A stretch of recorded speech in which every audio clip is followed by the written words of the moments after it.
ჩვენს ყოველდღიურობას ორი სიტყვით სახელი რომ დავარქვათ, ალბათ ყველაზე მეტად ეს მოუხდებოდა ფსიქოლოგიური ტერორი. ივანიშვილმა თავისი პროპაგანდით საკუთარი რეალობა მოიგონა, რომელშიც უნდა რომ გვაცხოვროს, მაგრამ არაფერი გამოსდის და რადგან არ გამოუვიდა ფსიქოლოგიურ ტერორს მიმართა. კენგუროს, პანტერას, მედუზას ფორმა უნდა რომ ყველას გადაგვაცვას, რომ არ ვიცოდეთ რეალურად ვინ არის. ამასობაში კი შეიძლება ქუჩაში შენთვის მიდიოდე, თავში დიდი ხნის ჩამოსანგრევად გადმოკიდებული კედელი დაგეცეს და ადგილზე დაიღუპო. მაგრამ ეს სისტემისთვის არაფერია. არავინ პასუხისმგებელი. კალაძეს მაინც წარადგენს ქალაქის მერად. საკუთარ გარემოცვაში ეს პრობლემას არ წარმოადგენს. ივანიშვილის გრუზია უპუროსანახაობა, გაღარიბებული, დასისხლიანებული, უკანონო დაჭერილი მოქალაქეებისა და მათი გარდაცვლილი მშობლების გარშემო. ჩვენი შემდეგი სიუჟეტი სწორედ ამ ორ არათანაბარ, მაგრამ მაინც ორ საქართველოსია. მისი ავტორი თიკო ერაძე უკვე შემომიერთან, მასთან გავაგრძობ საუბარს. თიკო, რამდენად სწორია ასეთი შთაბეჭდილება, რომ რაღაცა ორი საქართველო არსებობს. ვიზუალურადაც და ვირტუალურადაც საკმარისია ქართულ ტელევიზორებს, ტელევიზიებს უყურო, საკმარისია სოციალურ ქსელებში განსხვავებულ სოციალურ ჯგუფებს დააკვირდე, ეგრეთ წოდებულ ბაბლებს, სამეგობროს და ასე შემდეგ, რომ ეს შთაბეჭდილება ნამდვილად ჩამოგიყალიბდება ადამიანს. ხელოვნურად შექმნილია ეს წარმოდგენები თუ რეალურადაც ასე? რეალობა არის ის, რაც რეალობაშიც ჩვენ ნამდვილად ვიმყოფებით ახლა აი ამ ეტაპზე და განსაკუთრებით მძიმეა ეს რეალობა ბოლო წლების განმავლობაში. მაგრამ აი ეს სტრესში ყოფნა მოქალაქეების არ დაწყებულა ახლა და რამდენიმე წელი არის. ანუ ქართულ ოცნებას რაღაცა სიხშირით მთელი ამ წლების განმავლობაში ეს ადამიანების მოქალაქეები ყავს სტრესში. აი რომ დავიწყოთ ბარბარე რაფალიანცის ამბით, რომელიც მოხდა იმ დღეს, როცა ივანიშვილმა გადაიბარა ხელისუფლება და ქართულმა ოცნებამ. ანუ ეს ხო ყველაფერი სტრესი არის. ანუ ის ჯოჯო, ანუ რამდენი ხნის მერედაც არ უნდა გაიხსენო, ის საღამო არის ჯოჯოხეთური ვითარება, რომელიც აუცილებლად ადამიანზე აისახება. მერე გავიდა წლები, დარბევები, კლუბებში შევარდნები, რუსული კანონები, ადამიანების დასისხლიანება ქუჩაში, დაჭერა. ანუ ჩვენც სიტყვაზე ვისაც შეიძლება ესე პირადად არ ხარ ციხეში ჩასმული და რაღაცა თავისუფლება კიდე შეგრჩა ჯერჯერობით, რომ სადღაც ილაპარაკო და ჩვეულებრივი მოქალაქეები, რომლებიც უყურებენ ტელევიზორებს, უყურებენ ჩვენ, უყურებენ შეიძლება პროპაგანდისტულ მედიასაც, ამ ყველაფერს ხო ემოციურად ადამიანები განიცდიან რა. ეხლა ჩვენც მაგალითად აიღოთ ხვალინდელი დღის მოლოდინში, რომ აი მზია ამაღლობელის საქმეზე რა იქნება. მე უცებ გაიღვიძებ ერთ დღეს და აღმოაჩენ, რომ რომელიღაცა სინდისის პატიმრის დედა ან მამა ან ოჯახის წევრი გარდაიცვალა და მე ამ სტრესში ხარ, რომ ადამიანი აი რის გამო ვერ დაემშვიდობა ადამიანი და ვერ ნახა საკუთარი მომაკვდავი მშობელი სიკვდილის წინ რამდენიმე წუთიდან, რამდენიმე საათით ადრე. ამის პარალელურად, ანუ ჩვენ ვართ ამ ვითარებაში, გარდა იმისა, რომ კიდე ფიზიკურ ჟურნალისტებიც, აქტივისტებიც, რომ კიდე ფიზიკურ ზეწოლას და წნეხს განვიცდით და კიდე ზემოდან ამას ემატება ეს ფსიქოლოგიური სტრესი. ამის ფონზე ანუ მე სულ ვუყურებ პროპაგანდისტულ მედიას, აი ყველა ინტერვიუს, ყველა გადაცემას, იმიტომ რომ ვიცოდე იქ რა ხდება, იქ როგორი საქართველო არის. ამის პარალელურად აი უყურებ რაღაცა ჩვენთან მიმდინარე მთელი დღის განმავლობაში ამბებს და აქეთ რო დამთავრდება, მე ვრთავ და ყველას მოვყვები და ვუყურებ. უცებ გადართავ და აბსოლუტური შოკი. ანუ მართლა შეიძლება მე ვუყურებ ახლა რაღაცა ცივი გონებით, იმიტომ რომ მაინც ამ სფეროში ვარ, ჟურნალისტი ვარ, რაღაცა გამოცდილება მაქვს და უბრალოდ ცივი გონებით ვუყურებ, რომ უბრალოდ ვნახო რა ხდება. მაგრამ აი საშუალო სტატისტიკური მოქალაქე, რომელიც ამას აი ეს უბრალოდ გართობის მიზნით უყურებს. ანუ სინამდვილეში არაფერი იქ გასართობი არ არის. სინამდვილეში პროპაგანდა ქართული ოცნების არ არის მხოლოდ პოლიტიკური მიმართულება და პოლიტიკური შოუები თუ ток-შოუები, რაც არის მთავარი არის აი ეს რაღაცა ვიზუალური შოკის მომგვრელი, საკმაოდ უგემოვნო შოუები, რომელიც ადამიანს ისე იჯაჭვავს. მე იქ ვიღაცა შეიძლება ისეთი ადამიანი მონაწილეობდეს, რომელსაც ასევე გავლენა აქვს რაღაც პროცესზე, აი აბსოლუტურად შეფარული მეთოდი, ან არანაირი გასართობად არ არის ეს ადამიანების გასართობად მოგონილი ეს შოუები. არის იმის რომ უბრალოდ ისე ჩაიჭიროს მაყურებელი, რომ ეს მაყურებელი მე გაშეშებული დაждდეს და ეს შოუ რო დამთავრდება, დაждდეს და მოისმინოს რომელიმე მორიგ ქართული ოცნების სპიკერს ან მოლაპარაკე თავს და მისი დემაგოგია თავში ჩარჩეს. ხო, რა თქმა უნდა ძალიან დიდი მნიშვნელობა აქვს ტელევიზიებში დიდი ფულის მოძრაობას, რომლის მეშვეობითაც მეგაშოუების და ისეთი ტიპის სატელევიზიო კონტენტს ქმნი, რომელიც მასობრივ მაყურებელს იზიდავს, ეს სრულიად ბუნებრივი მოთხოვნილება აუდიტორიის საზოგადოების, რომელსაც გართობა ჭირდება, ცხოვრება მედიის ადამიანს სხვადასხვა თემებზე აინტერესებს კიდეც, თვალიც უნდა გაახალისოს, ემოციურადაც უნდა განიტვირთოს და ასე შემდეგ, მაგრამ ესეც ერთი პრობლემა არის, იმდენად არათანაბარი მდგომარეობა. კი, ძალიან ძვირიჯდება ეს შოუები, რასაც ახლა ჩვენ ვლაპარაკობთ. ქმნის მერე პლატფორმას ყურებადობისა იმ ტიპის პოლიტიკურ პროპაგანდას, ასე ვთქვათ, რაც სამწუხაროდ კლასიკური რუსული სქემებით მოქმედებს, მაგრამ შენ ამბობ, რომ მას დამატებით აქვს კიდევ ერთი მნიშვნელოვანი შრე, რომლის მიზანსაც წარმოადგენს ქვეყანაში არსებული ვითარების განორმალურება, ანუ ნორმალური, ჩვეულებრივი ცხოვრების დინების განწყობის შექმნა საზოგადოებაში. კი, რომ არაფერი არ ხდება. ეს არის შენთვის მათ შორის მასშტაბირებელი, იმიტომ რომ ხო, თან აი ეს შოუები ხარ რაზეც ვლაპარაკობთ, ადრეც იყო სულ იყო რა, უბრალოდ აი რაღაცა ქართული ოცნების პროპაგანდის სიგიჟეებში გადასვლასთან ერთად რაღაცა რომ კაცებს გაათხოვებენ, რომ ჩვენთან აქ ევროპა და deep state ომს დაიწყებს.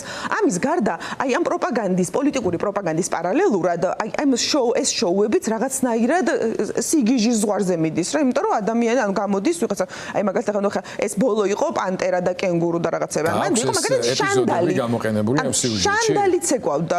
ნუ სიუჟეტებში ვერ ვიყენებთ ვიდეო მასალას, იმიტომ რომ იმედი ამას ბლოკავს, მე საავტორო უფლებებიდან გამომდინარე, მაგრამ გვაქვს საშუალება რომ ქარდების სახით რაც იყო, ეგ მიგვეცა და ნუ აი საოცარი არის რა უბრალოდ რა, რომ აი რაღაცა პანტერის ფორმიდან ამოდის ადამიანი და მე არის ოვაცია და აუ რა მაგარია და ხო რა ადამიანი, ანუ მეც შეიძლება რაღაცა მომენტში აი ვიძაბები რა და ვუყურებ რა ვინ გამოვა შანდლიდან ან მედუზიდან რა და სიგიჟი, ანუ სიგიჟერმა სიამთრეში ეს სიგიჟი არის მთავარი, ანუ პოლიტიკური ნაწილისთვის რა და მე არის ის რომ ამან გაანორმალუროს სიტუაცია, რომ იცი რა ხა ესეთის არაფერი არ ხდება ამ ქვეყანაში, ხა რომ რაღაცა ჩვენ პანტერამ არ გვიმღეროს და შანდლიდან არ ამოვიდეს ვიღაცა გია ბაღაშვილი ან ვინმე რა მნიშვნელობა აქვს რა. და მეორე მხარე ამისი ის არის რომ ანუ ამ ყველაფრის მიუხედავად რაც ძალიან მნიშვნელოვანია და ეგ ნაწილიც არის ჩემს სიუჟეტში, რომ ეს ხო უნდა რომ სიტუაციის განორმალურებისთვის, მათ შორის იმისთვისაც რომ ადამიანები რაღაცნაირად შეაჩვიოს რაღაც გაუგონარ რეალობაში ცხოვრებას და ანუ მცირედით დაკმაყოფილების ნაწილსაც და მთავარი ამ ნაწილში ის არის რომ აქეთ ამ ხარეს იმდენად ძლიერი დახვდა, აი მაგალითად რაც ახლა ვაპარაკობთ, ახლა ჩელეც ამბობდა რომ პოლიტპატიმრები, სინდისის პატიმრები ვინც არიან, არც ერთი არ ნანობს და ყველა დარწმუნებული არის და ძალიან მტკიცედ არის თავის გადაწყვეტილებაში. ანუ აი ეს აქეთ ამ მხრიდან წამოსული სიგიჟის ნიაღვარი, აქეთ ამ ხარეს, აი როგორც შენ თქვი რომ აი მეორე საქართველოს თუ აი ძალიან ცუდია ესე თქმა, მაგრამ ნუ რეალობა ეს არის რა, ვერ გატეხა ვერანაირად, ანუ ვერანაირად, ვერც პოლიტიკოსები, ოპოზიციის ლიდერები, ვერც ეს სინდისის პატიმრები და ოღონდ რაც მთავარი არის, მე ხა ფსიქოლოგიც მყავს ჩაწერილი ჩემ სიუჟეტში და ისიც მეუბნება რომ იცი რა თვით ანუ ჩვენ ხო გვამყოფებენ ამ სიგიჟის სტრესში ყველანაირად და ფსიქოლოგიური იქნება, ფიზიკური იქნება, მორალური ყველანაირად.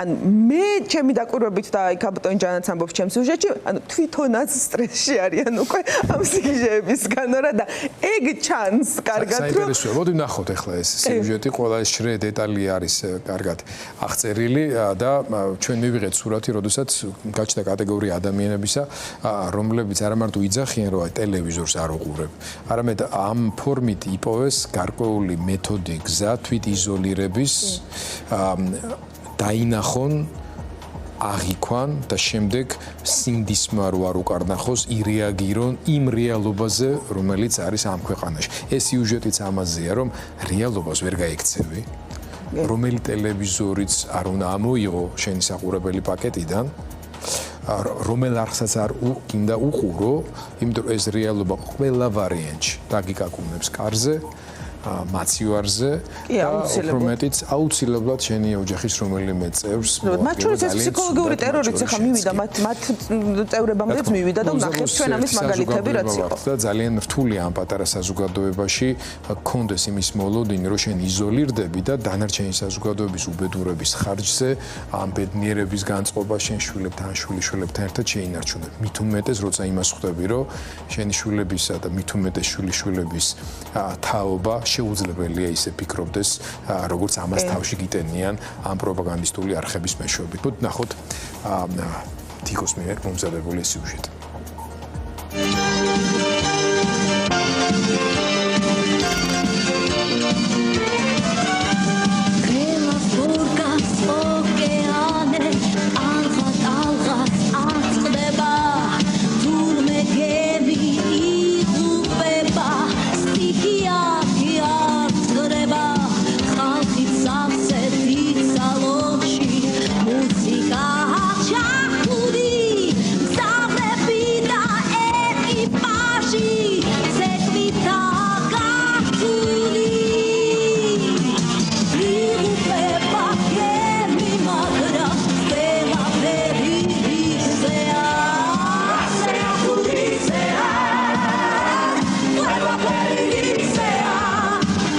როდესაც 8 წლის წინ პირველად წავდექი თბილისელების წინაშე მერობის კანდიდატად ჩვენი სლოგანი და მთავარი დაპირება იყო სიცოცხლით სავსე ქალაქი. მაშინ როდესაც ქალაქში დავდიოდი, ვცდილობდი ჩემთვის ხადად წარმომედგინა თუ როგორ შეიძლებოდა შესხმოდა ხორცი ამ დაპირებას. როგორი უნდა გამხდარიყო თბილისი ამ დაპირების შესრულების შემდეგ. გრევას თევდორემღლის 10 ნომერში 2 ადამიანი ემსხვერპლა, მანანა დარახველიძე ვაჭრობით ირჩენდა თავს, 40 წლის დათო პარტია კი საყიდლებზე იმყოფებოდა. გუშინ გახსნილი შადრევანი შემზარავი ტრაგედიის ადგილად იქცა. გარდაცვლილია 13 წლის გოგონა, რომელსაც ვაკის პარკში ახლად რეაბილიტირებულ შადრევანში დენმა დაარტყა. შემზარავი ტრაგედია ბათუმში ოცნების ქალაქში 2 ბავშვი დაიღუპა, ისინი წყლით სავსე თხრილში ჩავარდნენ. კალაძის ამ დაპირებიდან გავიდა რამდენიმე წელი და სიცოცხლით სავსე ქალაქში შადრევანში დენის დარტყმის შედეგად 13 წლის მარიტა მეფარიშვილი გარდაიცვალა. წყნეთში სკვერის რეაბილიტაციისას დენმა დაარტყა 16 წლის დათუნა ჟღინც და გარდაიცვალა. 16 წლის იოსებ ადეიშვილი რიყის დოქებთან თხრილში ჩავარდა და დაიღუპა. ვაქსლის მოედანზე კორპუსის ნაწილის ჩამონგრების შედეგად დავით ბართია და მანანა დარახველიძე გარდაიცვალნენ. ეს არის ჩვენი გუნდის გამორჩეული ლიდერი, თბილისის ყველა დროის ყველაზე წარმატებული მერი ახა კალაძე. ხოთ.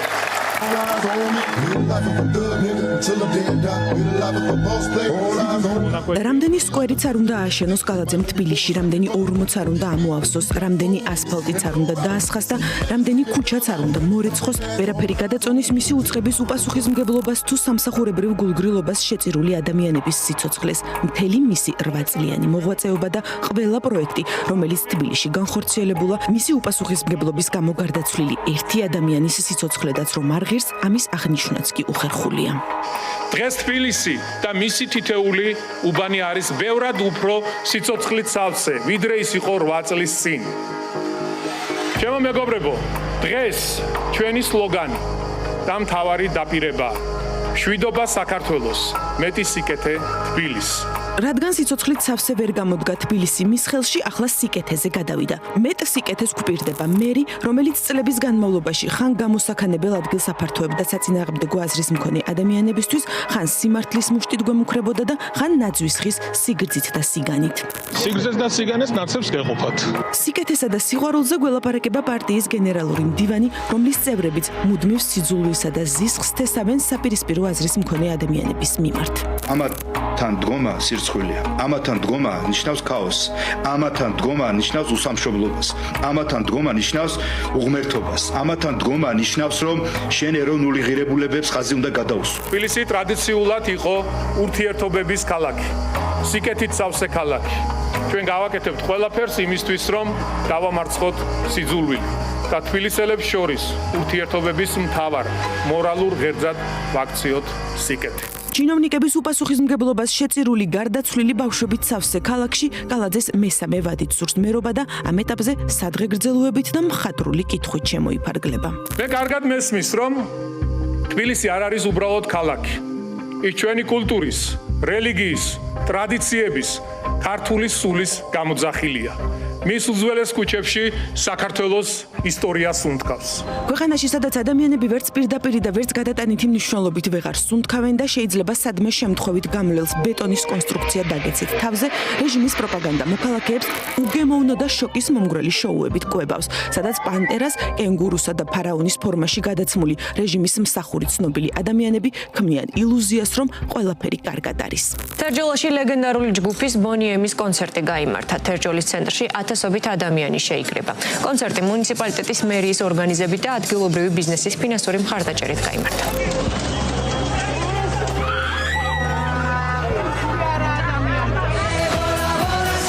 არ გამოტოვო უნიკალური შესაძლებლობა 15 ნოემბერს 18 საათზე ტყიბულის ცენტრალურ მოედანზე ლეგენდარული იტალიური ჯგუფის რიკი პოვერის კონცერტი. ხოლო თქვენთვის ყველა ცნობილი ჰიტი და დაუწყარი ემოცია.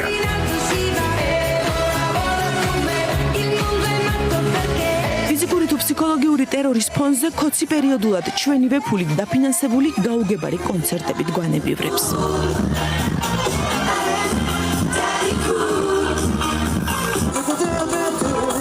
უნდა დაგვავიწყოს მრავალგზის დარბეული ნაცემი დასისხლიანებული აქტივისტები და ჟურნალისტები, უკანონო პატიმრობაში მყოფი ახალგაზრდები თუ ოპოზიციის ლიდერები, მათი გარდაცვლილი მშობლები, რომლებიც ტყვეობაში მყოფმა შვილებმა სიკვდილის წინ ვერ ნახეს. ერთ გირჩევთ თქვენ მას გეუბნებით. ეხლა არის ისეთი სიტუაცია, რომ უკვე ერთმანეთის დაჭრა დაიწყეს და წარმოიდგინეთ ხოლმე აქედან რომ გახართ თქვენ დასგისა. როცა ამის დრო მოხდა და ეს ყველაფერი კიდევ გულს მომადეთ, ესე ჩემი შეფასება იქნება, ეს ყველაფერი არის ფილმი. აქ რაღაც გაძევება გაიშალა მე ვიღაც ვანდატურები დაიმართნენ, საოცარი ან მეტასასწრული მაინტერესებს როგორი იქნება. უნდა დაგვავიწყოს სიღარიბე, უკიდურეს გაჭირვებაში მცხოვრები მოშიმშილე ბავშვები, კორუფცია, ოკუპაცია, რუსული კანონები, ქვეყნის უკუსვლა, ვიზა ლიბერალიზაციის გაუქმება, ევროინტეგრაციის გაჩერება, ქვეყნის ჩაკეტვა და ჩვენი შვილების მომავლის განადგურება. უნდა დაგვავიწყოს შოვის ტრაგედია, ოცნების ქალაქში გარდაცვლილი 2 ბავშვი. უნდა დაგვავიწყოს ოჩამჩირიდან დევნილი 44 წლის ზამირ კვაკოსკირი, რომელმაც დევნილთა სააგენტოსთან პროტესტის ნიშნად თავი დაიწვა. უნდა დაგვავიწყოს გამოსახლებული და ღია ცის ქვეშ დარჩენილი დევნილი ბავშვები. უნდა დაგვავიწყოს ყველაფერი, რაც 13 წლის განმავლობაში ივანიშვილის რეჟიმმა ქვეყანას დაუშავა. ხო, რაფალიანციც უნდა დაგვავიწყოს.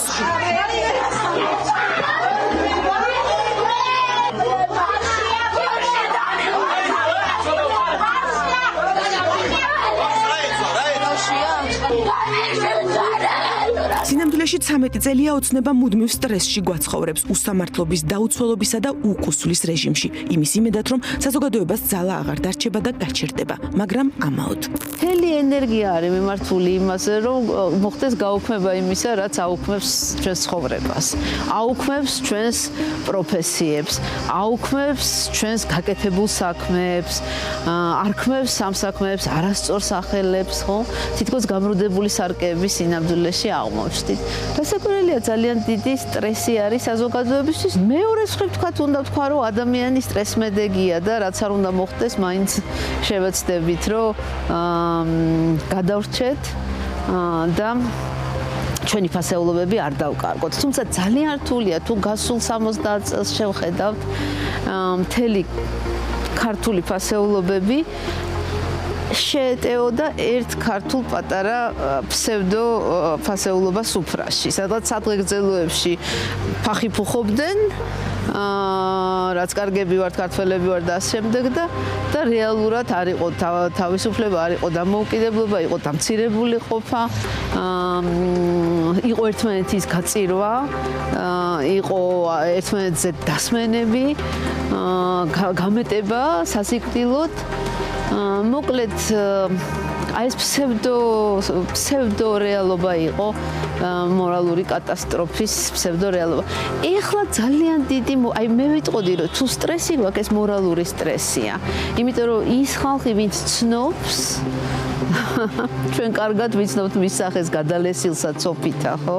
ჩვენ ვცნობთ ტოტალიტარიზმს, ვინც ცნობთ, ეს დიდი მორალური ტკივილია, რომ ჩვენ ისე ვერ განვითარდით, რომ ამის რისკი დაგვექვეითებინა უკან დაბრუნების, უკან დახევის, უკან დაცურების მორალურ კატასტროფაში.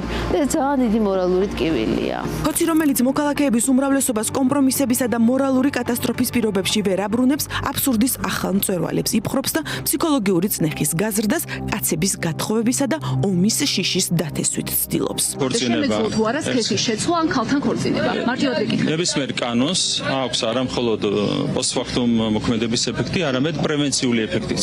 ეს კანონი გათვლილია პრევენციაზე. შეიძლება როდესაც კანონი მიიღება პრევენციაზე, ანუ პრობლემა იმენა ხო არ მოგვინდეს. ხო შეიძლება ზუსტად ასევე დააყენოს ევროპულმა ბიუროკრატიამ მოთხოვნად ასეთი საკითხი. და იქაც გამოდის რომ ანუ ამ კანონის მის უფლებას ისედაც შეზღუდული მქონდა. ანუ მე არც ამ დრომდე შემეძლო სქესის შეცვლის მიმართა შესაბამისი ორგანოებისთვის. კანონი დარეგულირდა საკითხი, რომელიც არ იყო დარეგულირებული კანონის დონეზე. არა, კანონი არც ამ დრომდე უშვებდა ასეთ მოქმედებას, არც ახლა დაუშვებს. სხვა რამეს გეუბნებით, კანონით არ იყო დარეგულირებული საკითხი. შესაძლებელი იყო მიცულიყავი და განსხვავებული სქესის აღნიშვნა მომხდარა. განსხვავება არ არის, კანონი ზღუდავს თუ არ ზღუდავს ასეთ რამეს, ხო? არ არის განსხვავება. კანონი კაფიოდ რაღაცის კაფიოდ გაწერა კანონით არის სხვა რამე. დასავლეთი ახლა კოლექტიური ოცნების მთავარი მტერია. დასავლეთი, რომლის ერთადერთი მოთხოვნაც დემოკრატიულ ღირებულებებზე დაფუძნებული სახელმწიფოს შექმნა, სადაც ადამიანის უფლებები დაცული იქნება. მაგრამ ბიძინასთა სახელმწიფოებრიობის დაცვა ერთად არ გამოდის. ამიტომ ცხადია, კოლექტიური ქოცი ფსონს ბიძინაზე დებს. სიკვდილი და სიღარიბე ორივე ერთად მოდიოდა, აი მაგალითად დეგნანი და დანიგანი ორივე ერთად მოდიოდა, შევხედე და შემეშინდა, დეგნანს დანიგანი ჯობდა. როგორც ჩანს, მთელი ქვეყნის ფსიქოლოგიური ტერორის ფონზე ქოცი თავადაც დაისტრესა. ისინიც არიან სტრესში. ახლა რავალია საჯაროდ, რომ კონსტიტუციას გადაუხვევს საჯაროდ. ხო, ნუ სხვა უნდა დაარქვა სხვა სახელი, მაგრამ ხო უნდა გამოიგონო ვიღაცა ქიმერები, ხო, როგორც deep state-ია თუ გლობალური ომის პარტია. მოკლედ, მე მგონია, რომ ისინი სტრესში არიან და როდესაც ადამიანი სტრესშია და ასე ვთქვათ, უსუსურობის განცდა უჩნდება და უნდა რომ თავი გადაირჩინოს ყველაფრის ფასად და სხვისი სიცოცხლის ფასად, სხვისი მომავლის ფასად, ამ დროს უნდა არ უნდა მაინც ჩააგდებს საზოგადოება სტრესში. სხვების წრევისი მომავლის და სიცოცხლის ფასადაც ბიძინა უნდა გადარჩეს, გაფართოვდა და თავად ქოცებიც მოიცვა. თანამდებობიდან გაშვებული ყოფილი მაღალჩინოსნები, რომლებიც ერთ დროს ღირსების ორდენოსნები იყვნენ. კორუფციული ბრალდებები და ლამის ყოველდღიურად დაკავებული ყოფილი თანამდებობის პირები. გაფლანგული არმიისთვის განკუთვნილი 1,300,000 ლარი. ვინდა რასკემით ზრდიდა ხელოვნურად სამედიცინო აპარატურის ღირებულებას თავდაცვის სამინისტროში. რეჟიმი უკვე საკუთარ გარემოცვასაც აღარ იმდობს. ვინ იქნება შემდეგი, ამას დრო გამოაჩენს, მაგრამ რეჟიმის უსამართლო და დაუნდობელი ხელი აუცილებლად ყველას მიცვდება. ხო, ეს თუ მიაჩვევ ხელს და გულს გაიქვავებ და შეგიძლია გაწირო, მაგალითად ჩვენი მიტინგის ახალგაზრდობა, ხო, რომელსაც გამეტებით თავში, ასე ვთქვათ, ურტყავდნენ. რატო არ გაწირავს შენ თანაგუნდას, რომელიც ასევე ხელს გიშლის შენი რესურსის გამრავლებაში, ხო? ასე წირავს ნელ-ნელა ივანიშვილი საკუთარ მარიონეტებს. ჯერჯერობით გადარჩენილებს შეიძლება ჰგონიათ, რომ თავი ქუჩში აქვთ, მაგრამ ყველაფერი ჯერ კიდევ წინა. ყველაფერი უარესი, როგორც ივანიშვილის მოლაპარაკე თავებისთვის, ისე თავად ივანიშვილისთვის. მით უფრო რომ მეორე მხარეს, მიუხედავად ფსიქოლოგიური თუ ფიზიკური ძალადობისა, ვერავინ გატეხა სისტემამ. ვერავის ათქმევინა უარი ქვეყნის მომავლისთვის ბრძოლაზე. ვერავინ წაიყვანა მორალურ კომპრომისზე. ეს სიმამაცე კი ქოცისთვის სრულიად გაუგებარია. ვერც ის გაიგეს იმის მაინც როგორ არ ეშინია ამ ხალხს, რომ deep state-ი ქართველ კაცებს გაათხოვებს. ნებულად ვფიქრობ ხოლმე, რომ თქვათ ის წლები, როდესაც შესაძლებელი იყო, რომ ელექტროენერგია ყოფილიყო ქვეყანაში და არ მოგვეწოდებოდა შევარდნაძის პერიოდში, ხო თითქოს დასწავლელი უსუსურობის მოდუსში გვამყოფებდნენ, რომ აი მოვიდოდა შუქი 2 საათით 24 საათში და ხო, აი ეს იყო საოცნებო მაშინ, ხო? ხო, ეს არის რეალობა, რომელიც აღწერილია ძალიან კარგად სოლჟენიცინის ივან დენისოვიჩის ერთი დღე, თუ არ ვცდები, ასე ჰქვია რომანს. საკონცენტრაციო ბანაკში არის ივან დენისოვიჩი, ადამიანი, რომელიც იმ დღეს მორიგეა სასადილოში და ამიტომ მიეცა შესაძლებლობა ამ საკონცენტრაციო ბანაკში, სადაც შიმშილობა იყო, ნარჩენები აელოკა სხვების თებშებიდან და თulis რომ ძალიან კარგად ჩაიარა დღე. აი ეს იყო თქვა შევარდნაძის რეალობა 2 საათი ელექტროობა როცა იყო და შუქი მოვიდა Facebook-ის გვერდიც კი არის, ხო? ალბათ აი ისევ თქვა აი ეს მართვა, რომელიც მიმართული არის არა ადამიანის უფლებების და კეთილდღეობის მიმართულებით, არამედ გარკვეული ჯგუფის ძალაუფლების გასამყარებლად სხვისი, ასე ვთქვათ, კეთილდღეობის და ადამიანის უფლებების ხარჯზე და გათელვის ხარჯზე, ალბათ ეს ივან დენისოვიჩის ერთი დღის ანალოგიური რეალობის კონსტრუირებას ცდილობს და ეგ არის ჩვენი უბედურება დღევანდელი. თან ეს დღე ივან დენისოვიჩის არის, ეს არ არის ქართველის გზა და თან კიდე ისეთი რეალობაა, რომელიც ფაქტიურად სხვაზე აღარ გაოცნებებს. აი შეკითხვა რა არის ქართული ოცნება? თურმე რაზე უნდა ვიოცნებოთ? აი იმაზე, რაზეც ივან დენისოვიჩი ოცნებობდა საკონცენტრაციაში, რა? ნარჩენებით, ხო. გავლოგოთ. თავარი ისაა, რომ საქართველოს მოსახლეობის უმრავლესობა უარზეა დათანხმდეს ნარჩენებს, დათმოს თავისუფლება გამოგონილ შიშებზე დაყრდნობით, უარზეა დათანხმდეს ქვეყნის გარუსებას, მაგრამ როგორც ჩანს, ქოცური რეჟიმის ფსიქიატრიული პოლიტიკა ახალ ფაზაში შედის. მუდმივი ფსიქოლოგიური ტერორის ფონზე საბჭოთა კავშირის ტრადიციების მიმდებარი ოცნება ახლა უკანონოდ დაკავებული მასწავლებლის ფსიქიკას იკვლევს და 20 დღით იძულებით ფსიქიატრიულში უშვებს.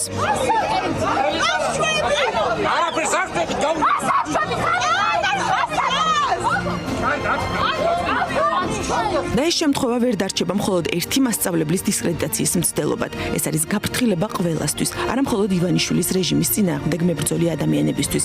ყველა პრაქტიკას, რომელსაც ახლა ოლიგარქი მოწინააღმდეგეების დისკრედიტაციისთვის იყენებს, გამოიყენებს მისი ახლანდელი მომხრეების წინააღმდეგაც, როცა ამის საჭიროება დაუდგება საკუთარი თავის, ფულისა და ძალაუფლების გადასარჩენად. იფიქრეთ ამაზე. იფიქრე, კოცო. იფიქრე. სიკვდილი და სიღარიბე ორივე ერთად მოდიოდა, აი მაგალითად დეგნანი და დანიგანი ორივე ერთად მოდიოდა, შევხედე და შემეშინდა, დეგნანს დანიგანი ჯობდა.